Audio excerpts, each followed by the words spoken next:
पुणे का Ketan murder case इस वक्त शायद पूरे देश की सबसे ज्यादा चर्चा में रहने वाली खबर बन चुका है। हर दिन नए अपडेट सामने आ रहे हैं। सोशल मीडिया पर हर कोई अपनी थ्योरी दे रहा है, कोई प्यार को दोष दे रहा है तो कोई धोखे को। लेकिन इस पूरी घटना के बीच एक सवाल बार बार दिमाग में आता है, क्या कोई इंसान सच में इतनी परफेक्ट एक्टिंग कर सकता है कि उसके सबसे करीब रहने वाले लोग भी उसकी असली पर्सनालिटी का भी समझ ही ना पाए? क्या रेड फ्लैग्स पहले से मौजूद होते हैं लेकिन हम प्यार में उन्हें इग्नोर कर देते हैं?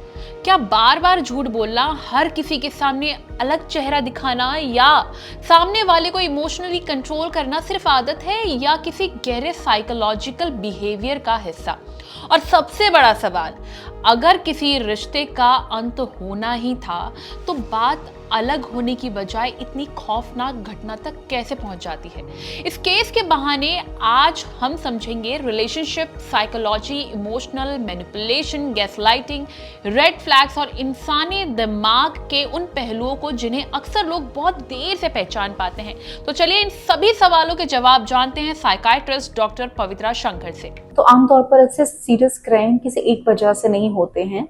रिजेक्शन, कंट्रोल खो देना या बहुत ज़्यादा गुस्सा आना या व्यक्तित्व, उनके पर्सनालिटी और बाकी साइको सोशल फैक्टर्स मिलकर इसमें भूमिका निभाते हैं। अगर किसी रिश्ते में अफेक्शन ख़त्म हो गया है तो क्या मर्डर और ऐसी चीज़ें सिर्फ गुस्से से ही आती हैं? So that's not correct. सिर्फ गुस्से से आमतौर पर काफ़ी नहीं होता है सिर्फ गुस्सा। A lot of possessiveness, rejection, sensitivity होना, कंट्रोल की ज़रूरत होना और इम्पल्सिविटी ज़्यादा होना, ये सब साइकोलॉजिकल फैक्टर्स भी इम्पॉर्टेंट होते हैं। क्या कोई इंसान इतने लंबे समय तक परफेक्ट पार्टनर की अभिनय कर सकता है? सो एक्चुअली कुछ लोग लंबे समय तक एक आइडियल इमेज बना सकते हैं, specifically in the initial part of relationship. लेकिन अगर तनाव, मतभेद या बाउंड्री सेट होने की स्थितियों में व्यक्ति का whenever we try to set boundaries, usually उनका असली व्यवहार और बिहेवियर वुड कम फॉरवर्ड। क्या लगातार झूठ बोलने और अलग अलग लोगों के सामने अलग चेहरा दिखाना किसी बड़े बिहेवियरल पैटर्न का हिस्सा हो सकता है? तो डेफिनेटली अगर ये पैटर्न लगातार काफ़ी डिफरेंट सर्कमस्टांसेस, परिस्थितियों में भी दिखाई दे तो ये मैलअडैप्टिव बिहेवियर पैटर्न्स या पर्सनालिटी रिलेटेड डिफिकल्टीज का संकेत हो सकता है।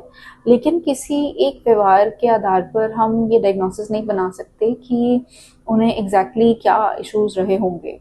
कई लोग कहते हैं कि हमें कभी कभी लगा ही नहीं कि वो ऐसे भी कर सकते हैं। हम क्या इन रेड फ्लैग साइंस को इग्नोर करते हैं? सो बिल्कुल, when we are emotionally attached to someone we have denial और बहुत सारे कॉग्निटिव बायसेस जिनकी वजह से हम बहुत ही ऑब्वियस वार्निंग साइंस को भी नज़रअंदाज कर सकते हैं।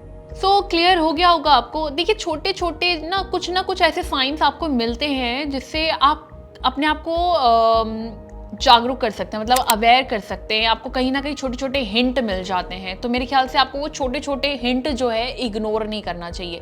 मैं ये नहीं कह रही हूँ कि बहुत एंड तक या तह तक जाके जासूसी करें, पर जैसे कि डॉक्टर ने बताया कुछ साइंस हैं जिन्हें आप समझ सकते हैं। लेकिन कुछ लोग हैं ना, प्यार में अंधे होते हैं, समझ में ही नहीं आता। लेकिन प्लीज़ ऐसी घटना बार बार ना हो। तो प्लीज़ अगर आपको आसपास किसी भी इंसान का बिहेवियर अलग लगता है, कुछ हल्की फुल्की चेंजेस भी दिखते हैं, तो प्लीज़ नोटिस कीजिए और समझिए बात असल में है क्या। इस वीडियो को लेकर आपके क्या ओपिनियन है, मैं डेफिनेटली जानना चाहूंगी। प्लीज कमेंट बॉक्स में जरूर बताएं और हेल्थ से जुड़ी इस तरह की और भी वीडियोस के लिए लाइक एंड सब्सक्राइब करें thehealthsite.com।